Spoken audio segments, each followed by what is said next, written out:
Alrighty. Well, what I'll do is I'll get us started. So the first thing is to show the antitrust policy notice. As always, you can find the full antitrust policy on the Linux Foundation website. And if you're from a member company, you can ask any questions of our counsel, Andy Up the Grove. This meeting has a regular agenda, news. We do some work on our standards. We have a look at what's going on in the education work group. We have a space for any other business, and then we close. I'm going to run through the news first, and then we'll get into the meat of the meeting itself. So what I've done is I've picked a few of the key items that may be of interest. As always, in recent times, just a quick overview of the meetings that we have this week from our international groups. So we just had an AI study group call. The recording will be out very shortly, and this is the monthly call for North America and Europe.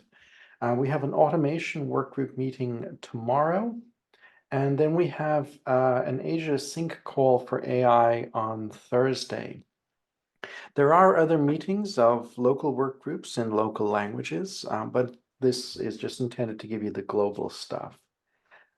We're probably going to have a pretty good automation work group meeting, so that's recommended if someone is interested in that domain. Wanted to flag that we had a nice little space at Open Source Summit in North America. This was a good opportunity to talk about essentially how our ISO standards are likely to impact people dealing with procurement, M&A, and more generally managing the supply chain from a legal optic. You can get the full recording and the slides at this link, which I'm also throwing into the chat today.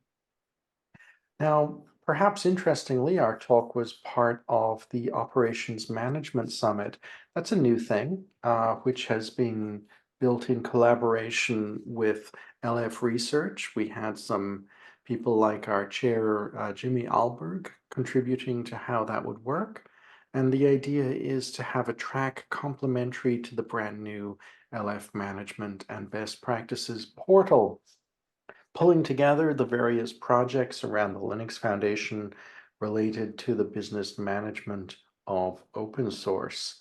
The idea here is to make it very easy to find what you need and to reduce any confusion as people click around on the vast amount of projects the Linux Foundation has. In a nutshell, you'll have quick access to things like OpenChain at a very high level, business processes, SPDX for SBOM, of course, and things like the Chaos project for metrics. Right, so you'll be able to find out more on the portal, which is linked on the slides, which I distributed earlier. And I will just copy that portal and put it in the chat as well. Right, we've had a couple of webinars. One webinar was quite exciting. It was a part of the automation workgroup's series of technical webinars, and this was focused on how you can manage things with a certain ORT server. This was presented by Marcel from Bosch, one of our board members, and the project he was looking at is hosted by a sister foundation out there, Eclipse Foundation. Of course, our automation work group does a lot of interaction with Eclipse, and we're very glad to have a great dialogue with, for instance, Mike, the executive director over there. Second webinar was exploring that portal that I just highlighted on the previous slide. Hillary, the head of LF Research, dug into what is intended, how you can contribute, and how it will evolve over time. I'm going to throw the links for both webinars into the chat. First of all, you've got the technical webinar connected with the automation work group. Second of all, you've got the management and best practices portal. Incidentally, we'll have a few more technical webinars in the next couple of weeks. You can expect an announcement about that on the main mailing list and also on the automation workgroup mailing list. You can find those mailing lists on openchainproject.org/participate. Final thing I wanted to highlight was that OpenChain was explored at the FinOS Open Source Readiness Special Interest Group. You'll find our variant of the discussion here, and they'll be doing their big social media push on this topic shortly. In a nutshell, we were having a look at OpenChain, the ISO standards we have for managing open source business processes, and how that all builds trust in the supply chain. FinOS, for those who aren't familiar, is focused on the financial industry. And it's a great opportunity for us to build momentum there. We already have engagement with finance. For example, we've had organizations like Kakao Bank adopt our standards. In fact, they've adopted both of them. And we've had other organizations like BlackRock, Yoma Bank, and so on adopt our standards as well. However, there are plenty of financial institutions out there which are in the early stages of looking at things like OpenChain, looking at things like SPDX, and we hope to help and we hope to welcome them to our community. Right, that's the news items I selected to highlight for this 2-week period. And what I'd like to do is dive straight into the work on standards and core material. Because we have a little bit to do here, we have some interesting things to cover.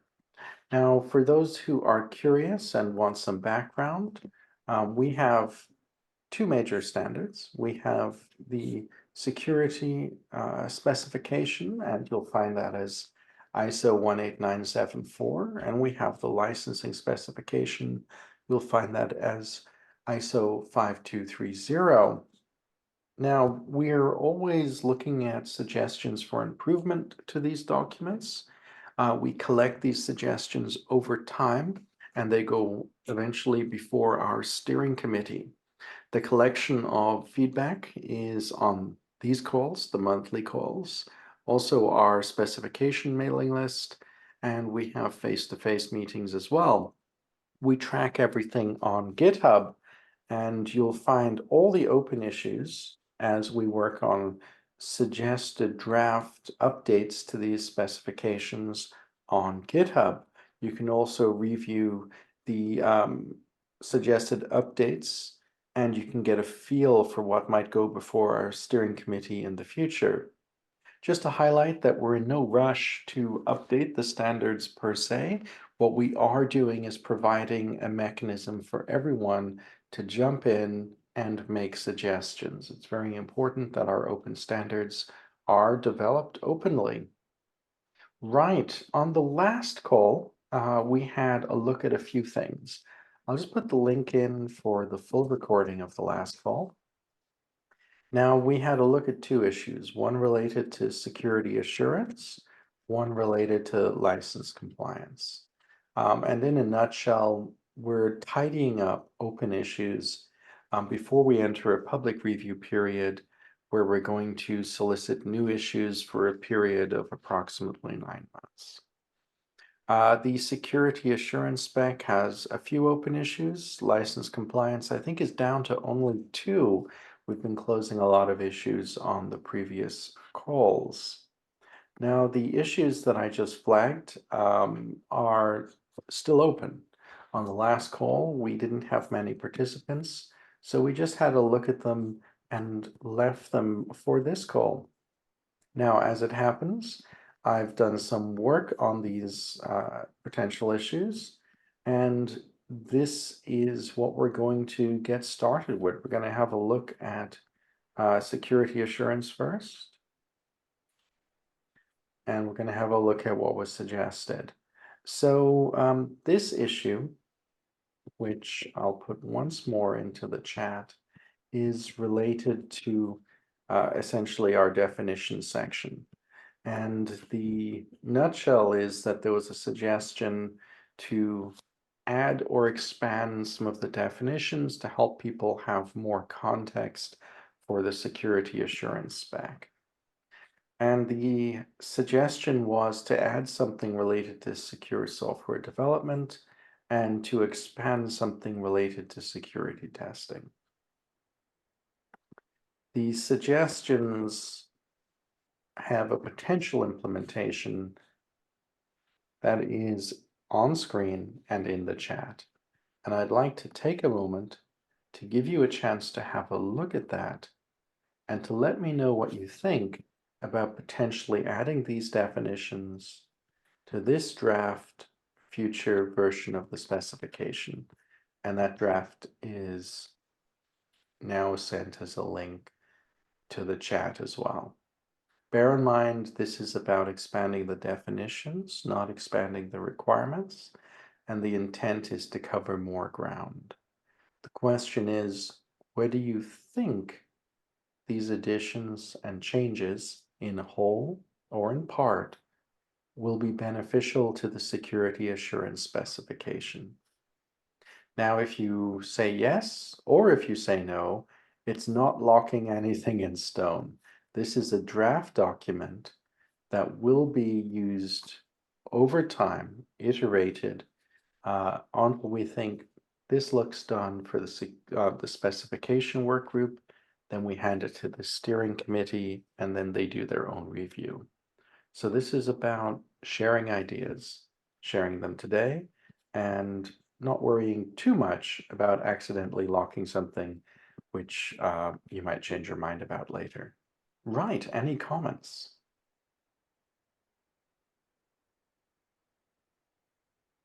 Hey Shane, it's Jeff. Thanks for Yeah. that. And I will need to drop in about 15 minutes, so don't take that as anything about the context of the meeting. I just have another appointment I have to get to. But in terms of item 36 here, I'm looking at the change from security testing, adding static and dynamic software interactions. Are we talking about static and dynamic SAST and DAST testing, or is this around kind of static and dynamic linking? Like what's the context of the static and dynamic Right. aspect of the definition here? Really good question. And I think that immediately highlights that if we include this, we need to improve the language. This comes from Chris Wood. So he's chair of the spec group, and he was concerned about security testing related to static and dynamic linking, as I recall, because he thought that's a key item in terms of the type of vulnerabilities that we're concerned about. Now, that's an idea he had, a suggestion he had based on prior discussion, but it isn't a hard requirement he brought up. It's a thing that he flagged that he thought might be beneficial to add to the definitions. But the question is, first of all, clearly we'd need to make the language tighter, but the question is that a slippery slope to beginning to add everything to the definitions? Because arguably we could say, well, security testing, here's a lot more we could add here. Or is this something that's beneficial enough that people would think, yeah, that is useful?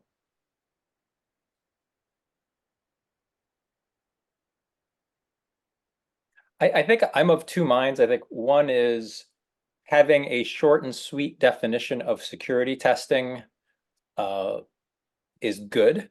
It's, you will do security testing, and maybe for folks who maybe don't, who are understanding what we mean, maybe it's, for ease of translation, maybe it's for ease of understanding. So, security testing is X. Kind of I think it's kind of a clear thing that what security testing is, but it doesn't hurt to have a single sentence around it. There may be a place in the spec where we detail kind of a minimum viable tool set or a minimal viable program. I'm not sure if we want to get to that or not, where it's, we talk about SAST and DAST and SCA and, technique A, B, C, and D beyond that. I don't know if we need to have the security testing paragraph so detailed that it talks about all the, why static and dynamic versus remote API calls or, other other potential complexities. Right. And I mean that does throw open the the issue of how far do we want to go? You know, on license compliance, we've always kept it extremely high level, saying have a process in place, like have, by example, have security testing in place, and then we stop. And in this particular situation, we're not looking at putting a requirement in, we're simply looking at putting um, a definition in. And I suppose the question is how we could do that. I mean, you mentioned potential additions that would be different to this. Hmm. Maybe what we could do is have a look at language like this. I'm just putting in changing, this should include into, for example, this may include addressing static and dynamic software interactions. Or we could just swap that sentence out, the content of that sentence with something else. Hmm. Hmm.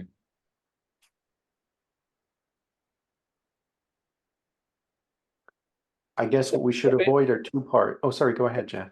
I was gonna, because where it is right now is we say blah blah blah known vulnerabilities.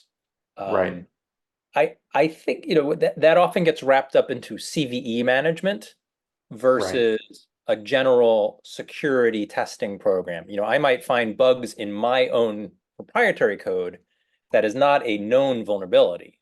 It's a vulnerability at all. So I guess the question for security testing, maybe the whole question about the definition is, does this include all vulnerabilities, both first party and third party? Is this around the management of open source vulnerabilities and known vulnerabilities? right. Is there a place for I don't know, let's call it third party, user centric scanning to find new vulnerabilities in open source code that's not a known one. So there's uh, a It's series I, of layers here in this definition that I think we well, we probably need to tighten up. I think that actually this should be split it in two because we are treating two things at the same time. One is the fact that to us they need to assume to have a testing for security, not necessarily that they actually should oblige to say that there's a vulnerability or not. We need to guarantee that they have a process to test the security or to validate the security of the software. Then the latest one and how actually it should treat it about the findings of the result. That's supposed to be a vulnerability, internal one, open source vulnerability. There's the recommendations for the several levels of vulnerability to find. But the first one should be the one that they say that they need to have an official process to evaluate and test vulnerabilities and security in general, not about the results itself. Now, in the current, and this is a great point, Helio. In the current spec, we primarily talk about known vulnerabilities in the context of CVE. And that was a placeholder in some sense. We were starting small. We were scoping really tight. So Chris wanted us to start at essentially the biggest fire, where people can easily check for known vulnerabilities and they don't. And to get that rolling. But he always had in mind that it may or should potentially go further over time, right? And taking that into account and taking what you brought up, Helio, and taking what you brought up as well, Jeff, maybe we could look at language here which goes to the static application security testing and dynamic application security testing in the definitions, using that as the example, which then says, right now we're talking about the context of known vulnerabilities, but we're referencing things that can go much deeper than that. And that allows us to easily evolve the spec around it.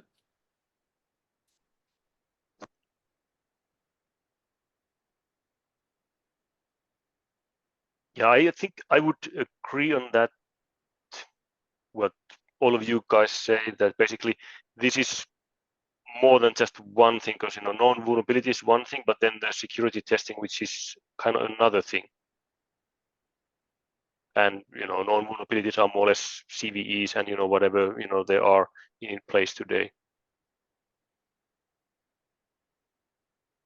And then different security tests are another thing in some sense, in my mind. If that makes sense. Oh, sorry, Yari. I just wanted to flag that Anthony just wanted to know, are we speaking in the context of known vulnerabilities, flaws, or weaknesses? In the case of what we have in the current spec, it's the context of known vulnerabilities and finding them or reporting them.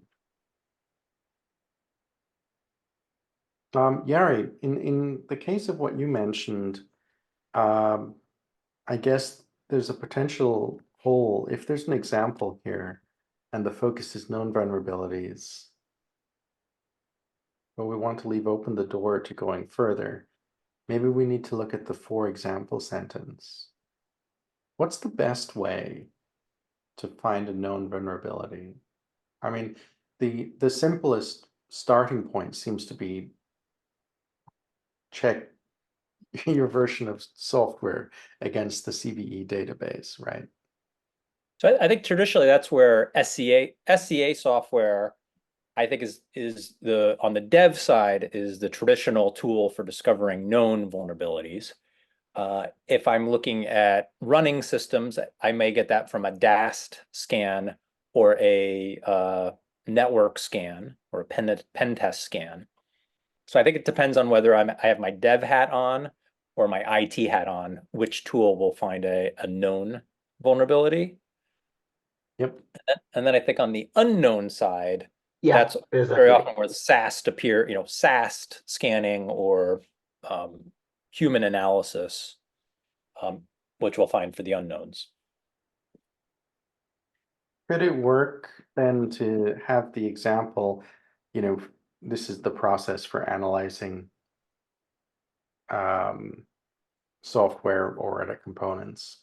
For example, this may include using SCA to check software versions against CVE databases, static application security testing, and or dynamic security. There's one word missing in the entire text. We are talking about monitoring.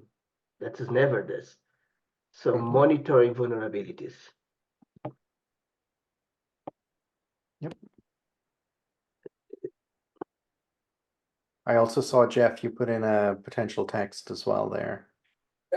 Yeah, I think I like what you then have, like I think it's always, expanding the acronyms is always helpful.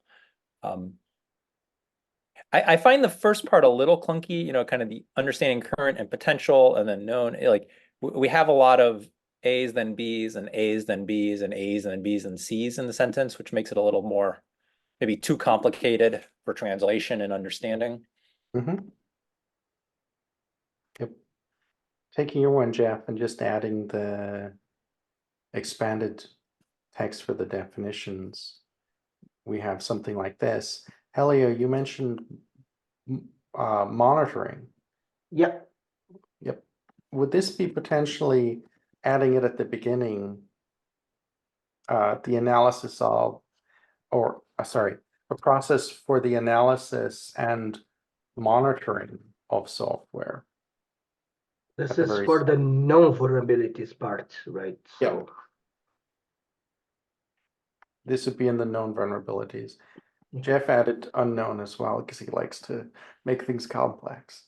But no, I think if we're talking about SAST, I think we have to, and I guess that's also the big question is like, is this security spec only about managing CVEs and known vulnerabilities, or is it more of a holistic, if you're using other people's software, there are security scans that you are responsible for that are both for known vulnerabilities, Right. kind of SBOM push, and or for the unknowns, which are you got to take responsibility for the products you're building. And I don't Right. know if we've decided on that philosophy. Is it only knowns and CVEs, or is it the philosophy that it's your puppy, you're responsible for what it does? It's a great point. The answer in the current spec is there's a heavy emphasis on known vulnerabilities, but there is some citing of unknown vulnerabilities. So the door is open, as you say, to say to someone, this is your responsibility, go fix it. But primary requirements in the spec right now are focused on the known vulnerabilities.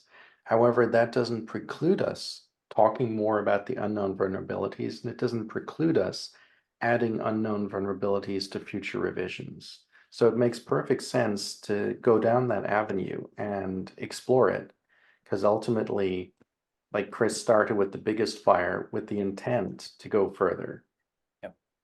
And this may also open the door to malware scanning. I think one of the big discussions is, is a backdoor a CVE? Is a compromised component a vulnerability that gets a CVE, or is it some other thing?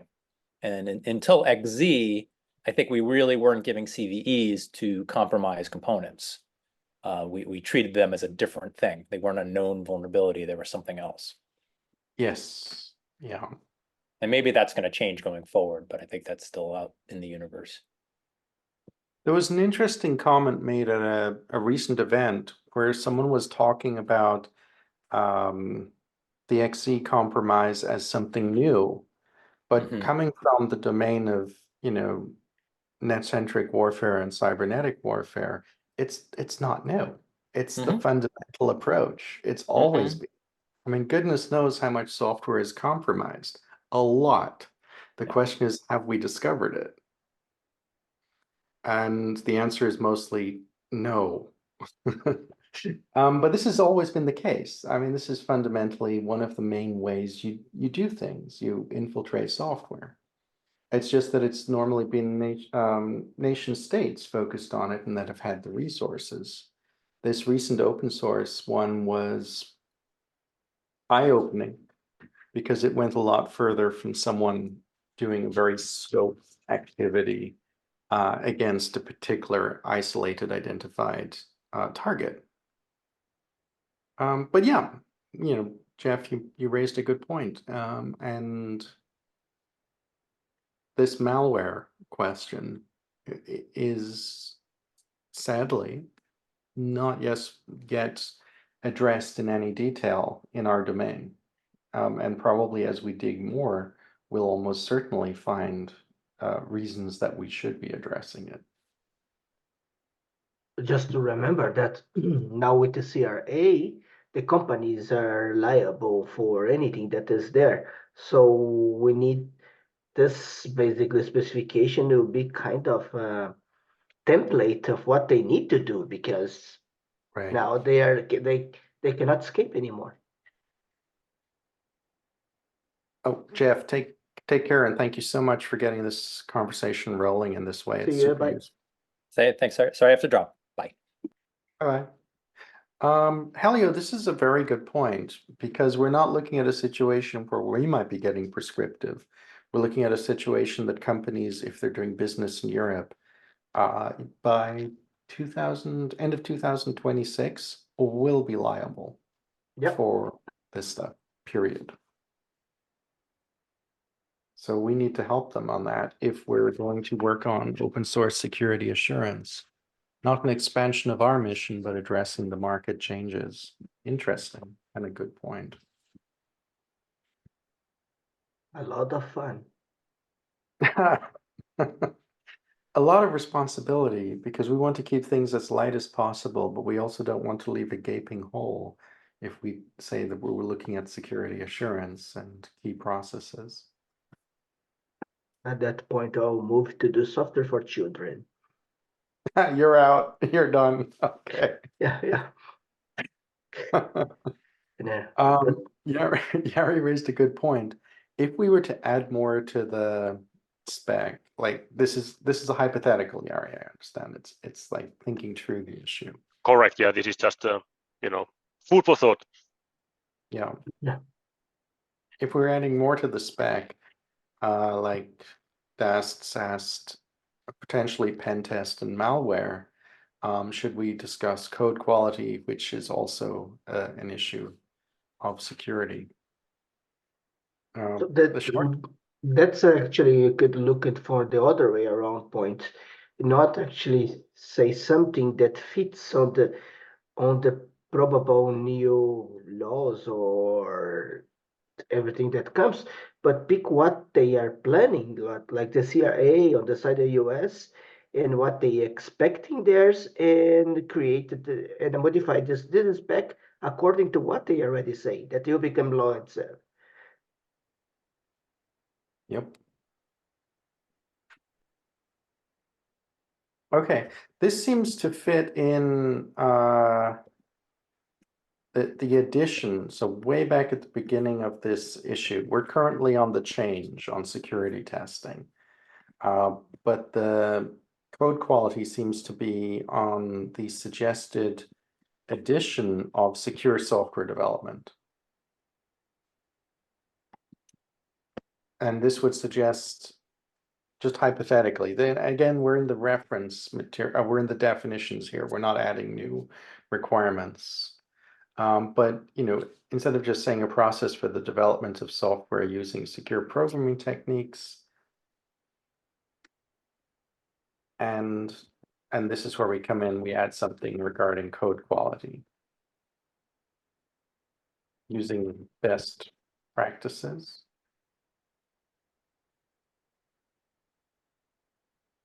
This is an example of how we could add code quality in the new suggested item for secure software development.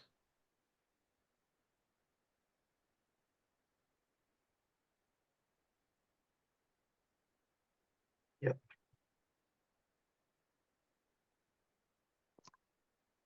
Yep, something like that. And using best practices for code quality. Yeah.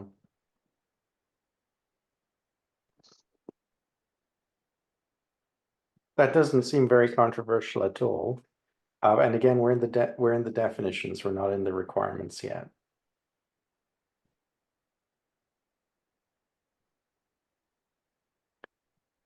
I suggest that, and this is a suggestion, this isn't to close the conversation, but our original item, changing this.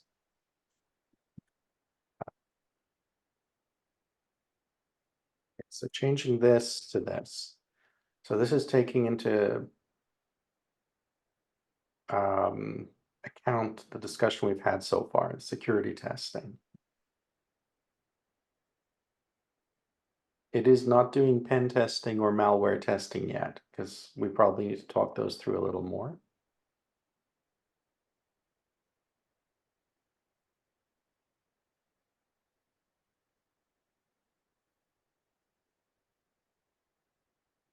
Alternatively,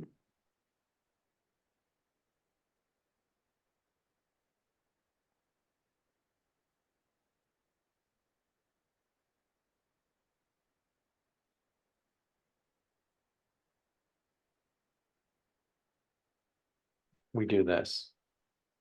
This adds pen testing, malware testing, and or SCA scanning. And then to a large extent, I think SCA scanning can and should include, for instance, malware testing.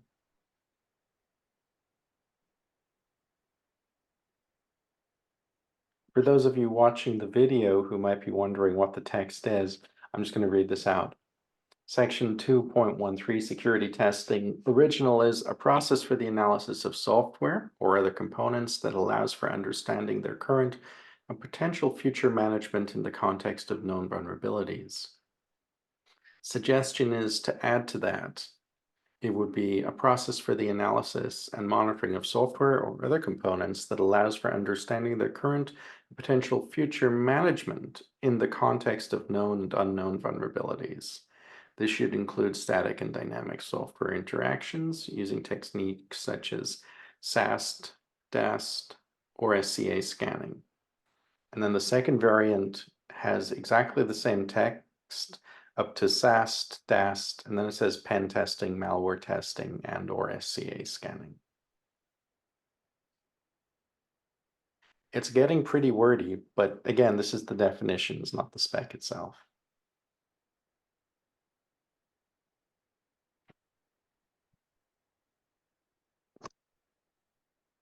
I think if you post that to the GitHub issue, and we can start to collect other people's thoughts on that as well.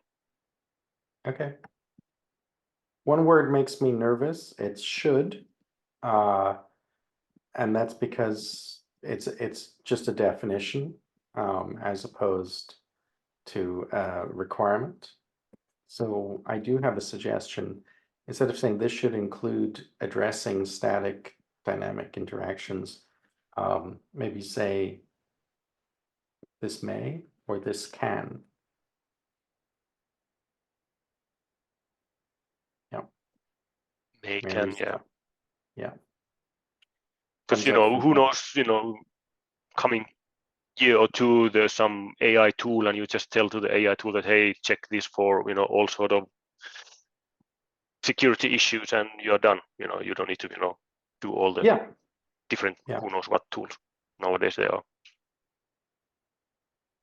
And we can't really get ahead of the market and assume that X is right or Y is right. And companies might be doing one thing that is perfectly suitable for what they're up to and not the other, which is unnecessary for what they're up to. So we don't want to be prescriptive. And the new edition, just to flag, the new edition was Secure Software Development, a process for the development of software using secure programming techniques. But then pulling out a good point from Yari, this would change to Secure Software Development, a process for the development of software using secure programming techniques and using best practices for code quality. It doesn't define what best practices are, allowing people plenty of scope to decide what's appropriate for their market.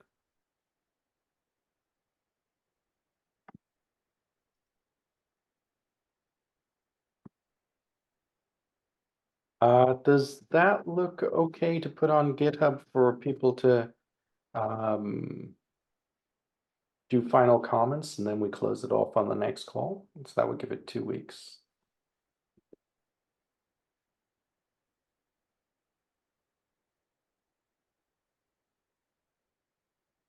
Yep. Okie dokie. I'm just flagging these items. I'm putting them into GitHub, and then we'll regard this issue as potentially ready to close, depending on what the market says. Boom. And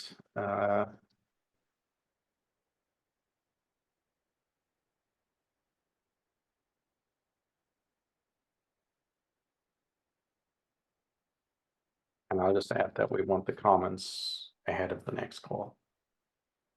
If there's no further comments at that point, we'll close it off then. Ooh, okie dokie. Onwards to the next one, which is licensing spec.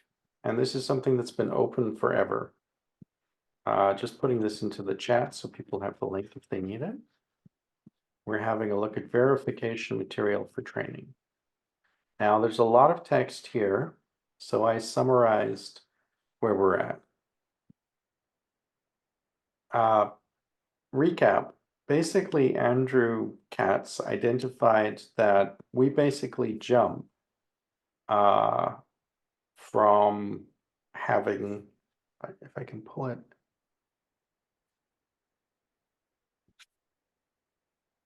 Okay, we basically jump from having a requirement to have a policy to talking about people's awareness of it. We don't talk about how we educate them. So we don't actually say, have a policy, educate people on it, and then make sure they're aware. Make sure that they understand it. Andrew suggested that we add some text in between have a policy and make sure people have awareness.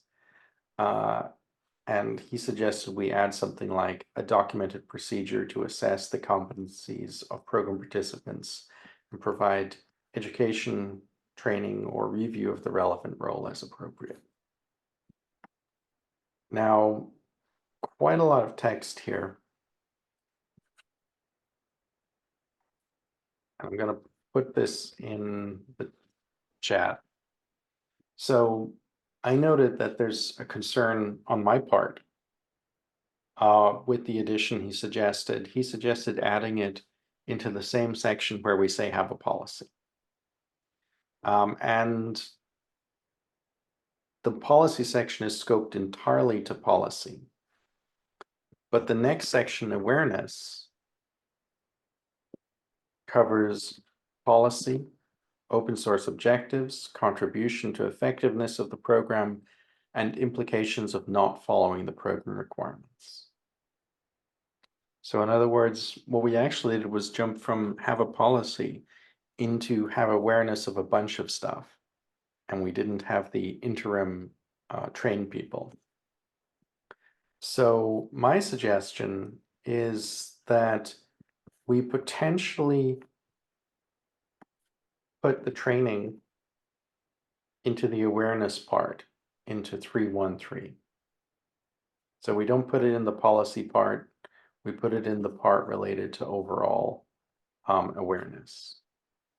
I'm just putting the spec in here in case people want the spec.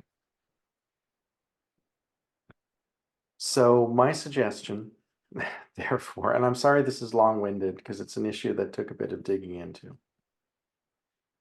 My suggestion is to add one item to the awareness section, documented evidence of training or education material for program participants, which should include the open source policy, program objectives, contribution within the program, and implications of program nonconformance. That is mirroring exactly what we have under the awareness part today. But instead of just saying people should be aware of this, it's saying, first of all, tell them what this is. The addition of that. And that would mean that we then, after that, check the assessed awareness of the program participants on these points. We already have the assessed awareness as a requirement. This would just be adding the train them, then test them, instead of jumping straight into test them and assuming training will happen. The only change I made to this adjustment was to add in the open source policy, which is listed in the existing set of items that people should be aware of, but it wasn't listed explicitly into the verification materials. Potentially an oversight. And then the only other change was a potential housekeeping change, going back into the policy. The policy point at the moment 3.1.2.2 says have a documented procedure that makes people aware of the existence of the open source policy via training, internal wiki, or other practical communication method. Internal wiki is a bit of a legacy item from the 2015-2016 origins of this spec. I just suggested that we go via training or other practical communication method, given that technologies have changed. Okay, that's a long way of saying suggestion is a tiny bit of housekeeping on the policy section and adding one point to the verification materials under awareness. Policy section change would be here, and the awareness change would be here. I've sent this to the mailing list as well to make it easier to digest. But I just wanted to check here. What do you think of this approach?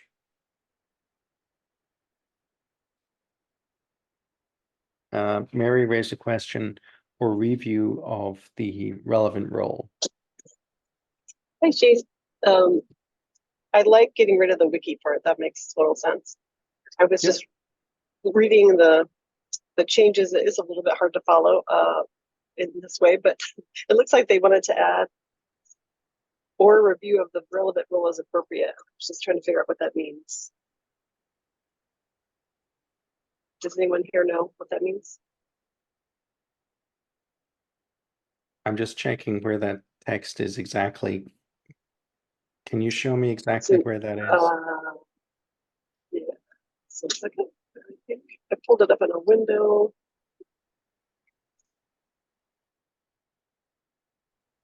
It's in the comment by you an hour ago. Under specific change. There it goes.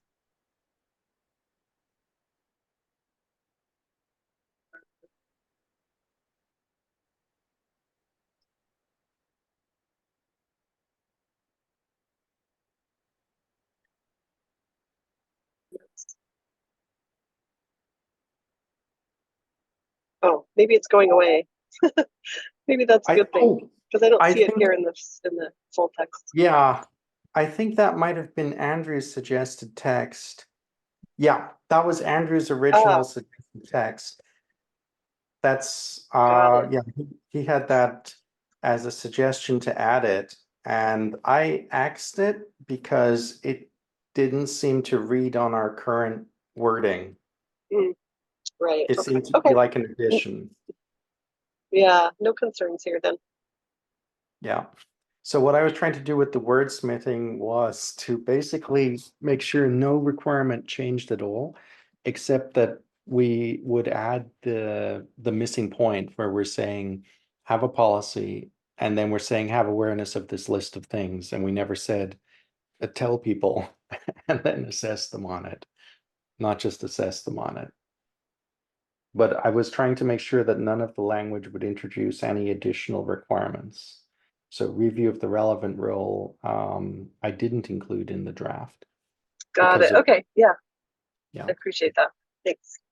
That's cool. Yeah, I was thinking that the only, if we said, train people, the only thing we should say train them on is the stuff that we said they have to be aware of, the policy, objectives, contribution, and implications of not following the requirements. And to sidestep any potential interpretation of expansion of the requirements. Yeah. So the intent there is essentially adding that there should be training or education material so that the assessed awareness can occur. And the assessed awareness of these items was always existent in the spec. Hey, sorry to add one more thought. Like here, like this 3.1.3 awareness, then there's these 4 bullet points. Yep. And I don't know, should we add processes somehow there, like open source processes? Because normally in organization, there's a policy and then there's some processes one needs to follow. Yep. So in our case, and this is just pulling back very quickly to 2015, 2016, I think that the intent that Mark Easy had here and the original authors was to outline the sweeping parts, the policy objective, contribution, and consequences, but then regard the spec and its requirements as the processes. That makes sense. I was just thinking more or less like practical point of view, maybe that there's a policy and then there's some processes one needs to follow. Yep. And you know, I think that the intent of having the spec as the process framework, but then allowing interpretation of that, you know, the spec is very broad strokes. Yeah. And allowing people to build from that to be entirely in the hands of the companies for their size and market. It's a very good point, but I'm just explaining the logic of the original drafting. So this is on the awareness, it's very much the broad brush strokes to get people in context. No, makes sense.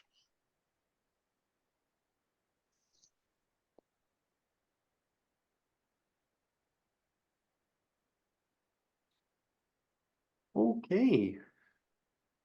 We're actually running out of time.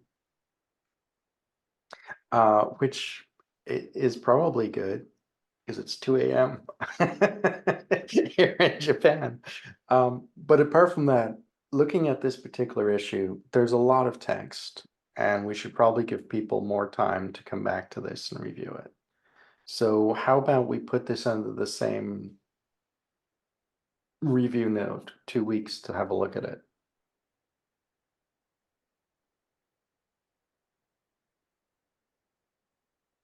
Oh, Anthony has a note. The intent was to make sure the training is adequate. If responsibilities are expanded, training would need to as well. Do you mean Andrew's thing about the review of relevant role? Ah, I get it. Yep. It may be trying to capture reviewing the roles and responsibilities generally as well. Yeah, I think Andrew was looking at coming back to things and potentially expanding them, but I would argue that maybe we need to be very careful about inserting anything that could be interpreted as an expansion here. And bear in mind that the spec requires you to sit down every 18 months and say, are we still adequate given our company, market, our requirements? So I think we're actually asking everyone every 18 months to double check that they're in the right place for their own confidence in this spec. And that would imply that they're going to go through this again, and they're going to have to think, are the people in the right place as well?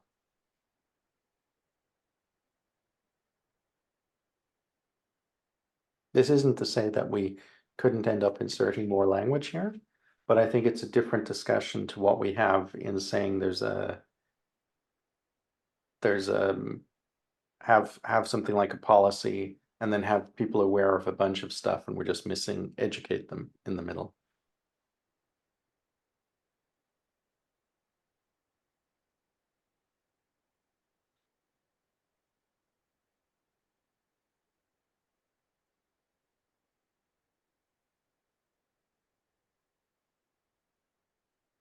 So my resolution then would be suggesting we take this full text, which appears to add no new requirements except the implicit thing of train people so you can assess their awareness, because we just jumped to assess their awareness. And other topics, like potentially, you know, adding something like review of roles, which is implicit in the 18-month reassessment. But if we're going to make that explicit, it should be another issue opened on the GitHub tracker.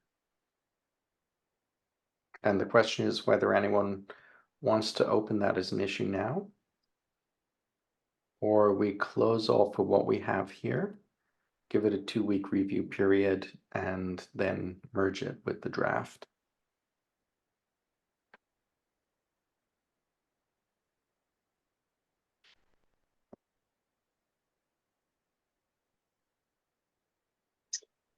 This is Mary. Hi. I guess if we don't have strong feelings either way, it'd be okay to close it off and enter the 2-week comment period. Does anyone object?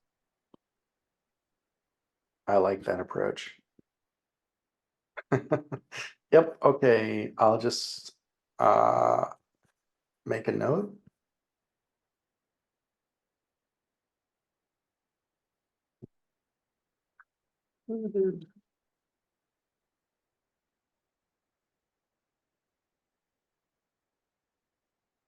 Yep, Yari makes a good point about the assessment of every 18 months. What if an OSPO is shut down, et cetera, et cetera. One thing that came up, which we didn't, I think, open an issue on yet, was maybe it should be an annual review to align with other companies' stuff. And the context there is that it was 18 months because in 2015, 2016, the original author group, so I think we're looking at 112 contributors, the original author group feared that at that juncture in market evolution, open source compliance was uncertain enough that people might put it into an annual review and do a checkbox and ignore it. But by having it on an 18-month cycle, it would pop up outside of the raft of annual review stuff, and they'd have to put more attention to it. That was the original intent of the timing. But the market might have changed. Well, it has changed. And we could move to an annual review to align with how people tend to do with other things. That's just a note.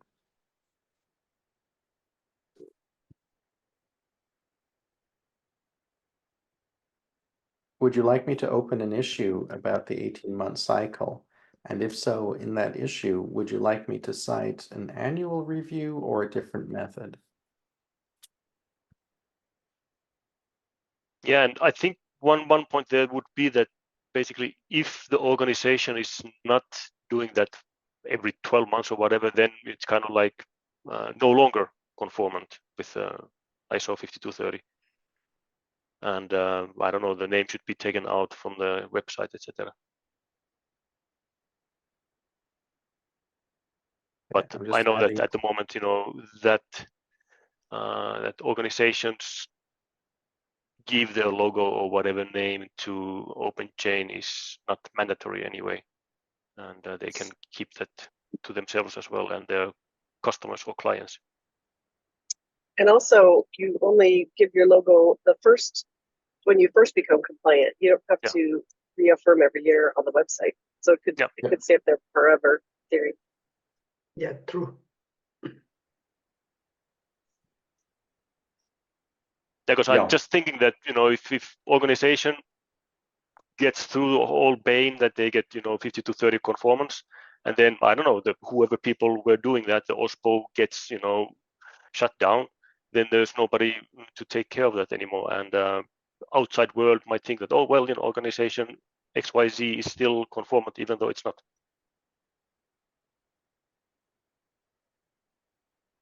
Because it should be kind of revoked automatically somehow. Well, this applies to the parties who came to us and said, we'd like to be on your website. Yeah.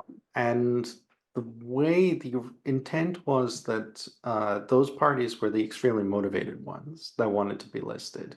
Because, you know, most companies, well, they simply don't come to us and say, put our logo on your website.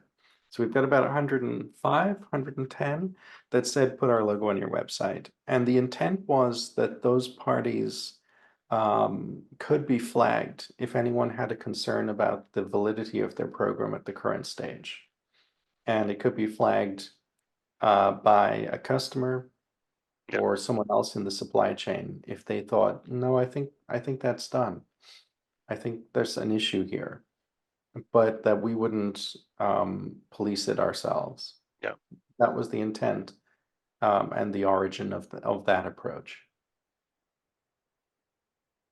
So I guess potentially it would be the downstream customer who would then say like, hey, well, you know, I don't think that those, you know, organization XYZ is no longer conformant. But then what? In that case, it's not our responsibility to kick them into conformance, but we would remove them from our website. If we, you know, we'd reach out to them and say, are you still OpenChain conformant? And if we got a reply along the lines of no or what is that? Then we'd remove them from the website. Yeah. You know, it's a very valid point, Yari, that some OSPOs are shut down and things have changed. We've Yeah, seen a I know. rapid shutdown. Yeah. Unfortunately. We could address this, side note, by just improving the reporting language on the website if people have concerns. But just for clarity, no one has ever come to us and said they have a concern. Not yet. Yeah, not yet. As far as we can tell, people are solving concerns inside the supply chain with inter-party discussions, which we're just not involved with, if they ever were raised. But it doesn't remove the validity of this issue or our responsibility to assist on the things that we display on our website. Yep.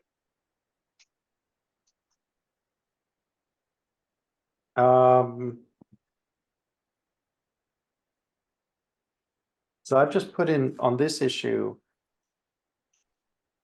to put in 12 months annual cycle. Is that aligned with our discussion, or is that just me talking to myself?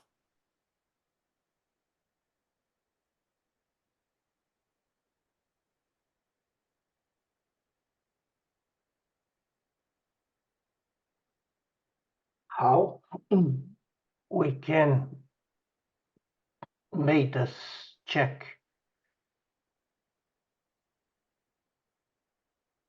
No, it's not our responsibility to do the check. It would be the company internal. Yeah, that's true. But then if they don't do in the 18 months, we should that somehow be related to the invalidate what they made, right? On our side, we left that because we're just building the ISO standard. We're not certifying people, and we're not responsible for assessing certification. So the original intent was to leave that to the supply chain. So hypothetically, a car manufacturer would say to their supplier, "Yeah, I see you're OpenChain conformant since 2018. Are you still? And if so, show me the verification materials." Yeah, but once that we are publishing in our site, though they announce they are compliant, and then 18 months later they are not anymore, and they still publish on our site, we still giving them the reputation on this one. Yep.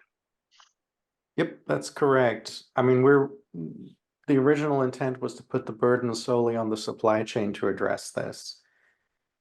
If we start to address it, then we'd have to consider the infrastructure to do so. We'd have to introduce it because we don't currently have it. Yeah. Well, of course, then we have the third-party certifiers, which then, might do the certification every 18 or 12 months or whatever it is. Oh yeah, if people use a third-party certifier, the third-party certifier's certificate becomes invalid on a certain date. Yep. But Helio, maybe this is something that we can kick to the strategy subcommittee to discuss Yep. about, yeah. Sounds like a reputation item for OpenChain. Yep, that's Yep, true. indeed. And we are All 4 right. minutes past, so I guess, we need to let Shane to go We need to to sleep. stop. Alrighty. Thanks for the exceptionally good call. I'll open this new issue as soon as I put in the rationale from the original drafting regarding the cycle. And this will also then leave open something which will kick to the governing board strategy subcommittee about reputation management and the people who show themselves as conformant. All right. Thank you, everyone. Thanks, See Shane. you. Good night. Have a nice week. Bye. Bye, everyone. Thank you.